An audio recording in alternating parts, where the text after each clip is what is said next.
Hello. I just thought I'd pop on. I have very few friends that are awake at this hour of morning, and I kind of wanted to celebrate myself, but I wanted to share this message with you as well. The skeptic is never our enemy. The skeptic is never the problem. How we respond to the skeptic is how we then shape what we do with what they were skeptical about. So I've been in a coaching business now for 5 years. There's a bunch of people that ask me a bunch of questions. They're like, does coaching really work? Can you really do that? Can you make money at that? There's a bunch of skeptical questions. Now, the only reason that the skeptic ever gets any power is because we buy into the insinuation that we can't, which stems from our own belief. So I've had 2 experiences this week with people who weren't quite sure whether things worked. One, I helped them see that a coaching process will work. And it was amazing and it was wonderful. The other was my son. So I've been playing with Rubik's Cubes. If you haven't yet caught on to my Rubik's Cube craze, I highly recommend, go back and you'll see. I've got this Rubik's Cube craze. If any of you, for those in my group mentoring and any that have you been with me for the last week, I have a Rubik's Cube obsession going on. And so this happened, I reckon it's about 3 weeks ago, and I went, I want to learn how to solve it. So I've now got fairly good at solving it. I have a cheat sheet. I can do it without the cheat sheet for a normal thing, but I've got a cheat sheet. I've got a system. I've got a strategy. Everything's a process, including solving a Rubik's Cube, including running a coaching business, including sales and marketing. Everything is a process. And if we know the steps, we can replicate it. Anyway, so I've been solving the Rubik's Cube for a while. I've been helping in the background and in the foreground during the breaks with training, and it's content that I know. And so while I've been loving re-listening and immersing, I haven't been in the sessions, there hasn't been much for me to do. So normally when I go to Melbourne and I crew down there's stuff to do. There's dishes to do, there's things to be tidied, there's paperwork to be sorted. Of course, I'm at home, and while there's still all those things that I could be doing here, I'm present to the training, and I need to be on camera. And so I kind of I needed to do something. So I was solving the Rubik's Cube underneath the camera. Shh, don't tell anyone. But I started to get bored. I've got a phenomenal time on that I'm happy with. So I can now solve any Rubik's Cube shuffled by anybody in under 5 minutes. You're welcome to test me out. I'd love to play. On average, I've still got a couple where if I make a mistake, I've got to go back and it takes 6 or 7 minutes. My average now is about 6 minutes, and I'm quite pleased with that. So I'm sitting there and I'm like, okay, I'm just solving it, and I'm solving it, and I'm like, yeah, this is starting to, I love it, and I dig that I've got that, but I've kind of got that now, and I like a challenge, and I trust some of you are into that. Some of you probably aren't. I like a challenge, and so I started to wonder, what would happen? How would I go matching? So using the formulas, because it's simply, I'm not magical. I literally have a cheat sheet. It's the instructions on how to solve a Rubik's Cube. Google it. It's better than my cheat sheet. My cheat sheet's good for me. If I apply that, can I then create a shuffled one? So I shuffled one and got this kind of pattern, they're just all kind of random. And so I spent the afternoon yesterday, while listening and serving and supporting in between, and didn't take very long, seeing if I could match it. Oop.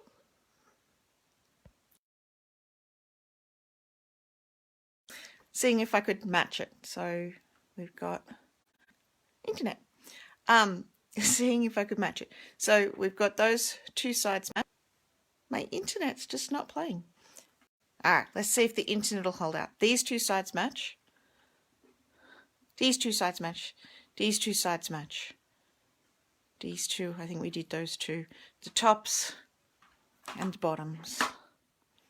So they match. Anyway, so I've spent the day doing that. My kids get home, and I was really quite proud of myself, and I was showing off because they've been watching this Rubik's Cube journey for the last 3 weeks. And my 15-year-old went, well, I didn't see it. Like, as far as I know, you just moved each one at the same time and made them match that way, which personally I still think is pretty impressive to keep track and navigate. He, however, did not. He, however, also can't solve the Rubik's Cube yet. So, like, we're at a point where if you're not in the arena, you kind of don't get an opinion. But here's my 15-year-old and I want to demonstrate, like, persistence and tenacity and showing up and that I'm actually as good as I say I am.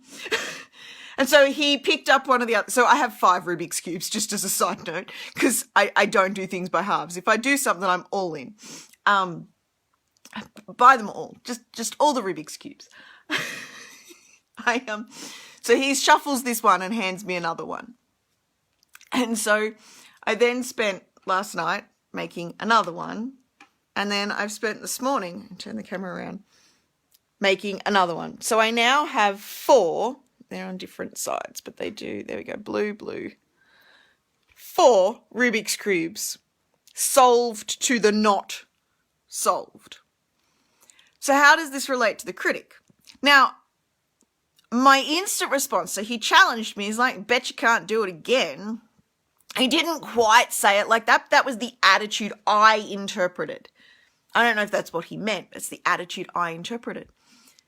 Now, at that point, in my mind, I went, fuck, I don't know if I can do it again. How we respond in that moment, that's the key. So I could have gone, I don't know if I could do it again. He's judged me and I could have bailed. I could have just opted. It's wow, he doesn't believe in me. I don't believe in me. I'm going to bail. I, however, did not do that. What I did, and I've done that, oh my God, I've done that in so many, like my coaching and the direct sales. My mum says you can't make a living out of being a knife salesman. And so I went to uni and got a real job. So we buy into these limitations, other people, but they're generally limitations we're already thinking ourselves. The critic has no power over us. So if he said that to me this morning, it's like, I can totally do it again. Give me another Rubik's Cube. Or I know I can totally do it again. I don't need to prove myself to you. Like, that's now, I've done it 3 times. Seriously. Like, yeah. What I will probably do at some point today is get my kids to shuffle them. They can pick the shuffle and I'll recreate that shuffle because I like a challenge. And I'm proving to myself that I can learn anything and everything is a system and a strategy. If we've got the system and the strategy, then we can... People tend to be more unpredictable, but only just. Like the Rubik's Cube, I still don't quite understand the Rubik's Cube, but I know if I follow this sequence of steps, it'll create a result. It's the same with people. As long as I've got good intention and they're willing to change, if I follow a series of steps, it's going to happen. That was my other experience. It's like, I know if I follow this process and the other person's committed to change, we're going to get there. And we did. It took a little bit longer than either of us suspected, I think, but we got there. If we follow a system and we follow the strategy, everything is a system and a strategy, even with people. People are it's Dan Airley says we're irrationally predictable. And so it's, yeah, when we know, when we understand, it's all good. So the point of this, how do you respond to the skeptics? How do you respond to the challenges? So 3 or 4 times I've stuffed up these new solving. Like I get to a point and I'll muck up a step or I'm not concentrating, particularly yesterday where I wasn't concentrating fully on it. I was doing about 3 things at once. That's not a good learning strategy, just as a side note. But I'd make mistakes and then you just go back to the beginning. It's like, all right, so I know what step 1 is. I've got step 1, step 2, got step 3. And you just move through. So there's 7 steps to solve a Rubik's Cube. You just move through one step at a time. And what I love about what I've been doing with this is so new for me, is that every time I succeeded at one step, I would celebrate. So in one of them, the students were all off having an amazing time in a breakout room, and it was the ninjas just in a room. We were doing stuff. The team was working. I was navigating Rubik's Cubes while paying attention, making sure I wasn't missing anything important. But every time I'd get a step, I'd go, woohoo!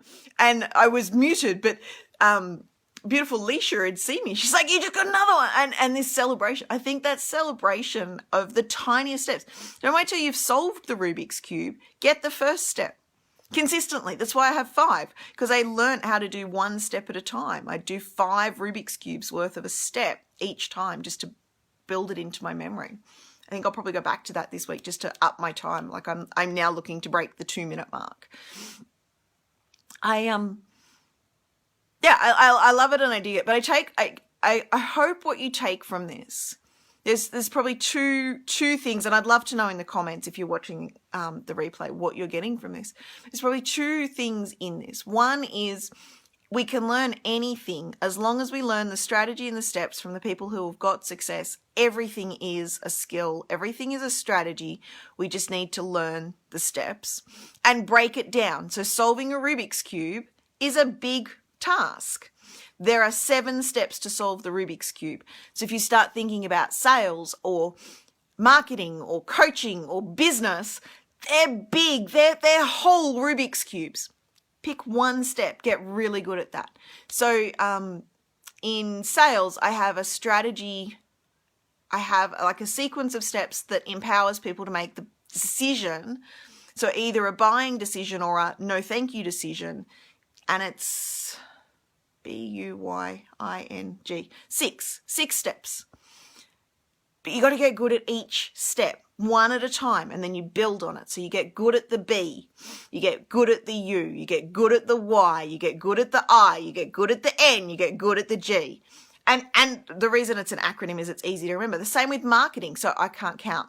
But however many letters there are in marketing, there's that many steps. And there's more to marketing. That's the mindset elements of marketing, getting good at the strategy for finding the right mindset. And then there's other steps and strategies that don't have an acronym yet. Give me time. Coaching is a sequence of steps. Everything in that to me is a model or a process or a series of steps. And all of it can be strategized. And I'm so grateful to have been at a coaching institute that just breaks all of this down. Everything is learnable. So if you guys want to learn more about learning, we can play. If you want to learn more about my strategies and any of those other things, I'm happy to play. And then the other thing I want you to take away is that it's not the critic that counts. It's our response. Does it spur us on? Do we notice? So when my son yesterday said, yeah, I don't believe you, do another one. Something in me went, yeah, I don't believe me either. Like I've done it once. I don't know if I can replicate it, but I can. And I know that because I persisted and I kept going. I'm very stubborn. A lot of people think that I'm consistent and disciplined. I don't see either of them in me, but fuck, I'm stubborn. I'm going to find a way. I'm persistent. I'm not disciplined. So I'm not, like, I don't have a time. So the Rubik's Cubes and my business, like the Rubik's Cubes are just an example of this. I haven't set a time.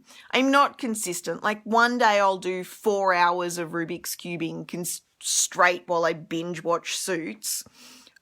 And then the next day I won't do anything. And then I'll do 15 minutes a day for 3 days. And then I'll do another. So today I reckon I'll do another Suits binge watching after my coaching sessions this morning. And or not Suits, what am I up to? Lucifer.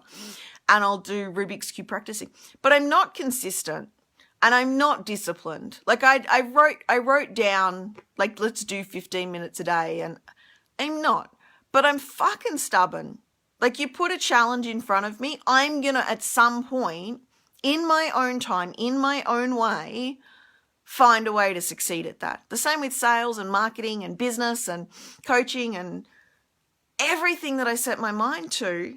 It's in my time, I say in my way, but I don't mean doing it my way. I mean in my time, in my learning strategy, in a way that works for me to connect with it. But I'm following their system and I'm testing their steps, there being the Coaching Institute, and refining them. So everything I share with my clients in the marketing stuff that I'm doing at the moment, the Design Your Success, everything I've got in there comes from someone else. It's just been repainted.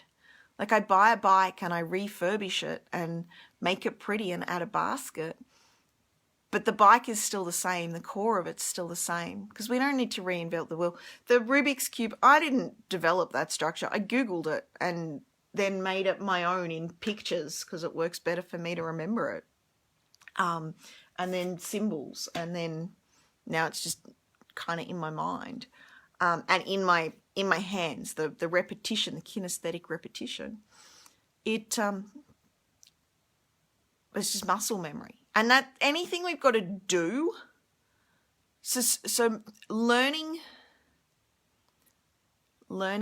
models, frameworks, structures. So I use pictures for models, frameworks, speeches, anything sort of logical that doesn't change and doesn't need to be responsive. So the Rubik's Cube, you need to be responsive. It's the same set of algorithms, but there's differences that occur. There's a responsiveness to it. And so for me, that's it's in symbols and it's in kinesthetic memory. Teaching the models and frameworks, anything I teach, I use acronyms and I use visualization type stuff. But to do something like a coaching session, it's done through, and I want to say muscle memory, it's done through practice and repetition. So, because there's a responsiveness to that. It's not just do one step, do the second step, do the third step, do the fourth step. It's do the first step, check in, calibrate. Are we there? Is there any other pieces that need moving, using the Rubik's Cube metaphor? Do step 2. What's already aligned? What's misaligned? Do step 3. What's already aligned? What's misaligned? What needs moving? And you're calibrating constantly. Did I undo the first step when I missed a piece, like missed a move on that step? Not 9 times out of 10 anymore, but 9 times out of 10 in the beginning, yes, I had. So then you go back to the first step and redo it. So anything where there's a responsiveness required comes through practice and repetition. Anything where it's not going to change, so my buying acronym hasn't changed in years, it's going to be the same. So that's a muscle, it's a visual recall thing. But if there's a responsiveness required, and when I implement that buying strategy, there's a responsiveness required. And you've got to keep checking in. Is B still in place? Did something just shift that made me, I didn't understand the U in the beginning? Do I now do Y? Do I need to backtrack and do the B and the U again? And so there's this responsiveness to it. That's done through muscle memory. Sales, marketing, challenging conversations. I've been doing that all my life. I'm pretty sure my mum would say I've been doing challenging conversations since I was 2. And so the helping people see different perspectives, challenging perspectives, asking why, all of that's been in me for a long time. So I trust you guys have got value. I know I started rambling. You guys are amazing. If you're still here, I really commend you. You're phenomenal. Pop your comments in. Any questions you've got. And yeah, I highly recommend. You want to know how you learn? Grab yourself a Rubik's Cube. And I think there's a webinar coming. I think there's going to be discover your learning strategy through Rubik's Cubes. Because how we learn, how we apply, how we interact and engage with strategies, that's going to impact everything else in our life. Our relationships with our partners, our relationships with our kids, our relationships with our prospects. It's going to impact everything in our relationship. It's going to impact everything in our business, sales, marketing, admin. Everything is a strategy. And our willingness to embrace and follow strategies, how we respond when things don't work, all of that is shaping how we're showing up to the world. And there's so much we can learn from this. If you want to know more about that, let me know. If there's interest, I'll put something together. We'll work out. We'll do a half-day workshop or something.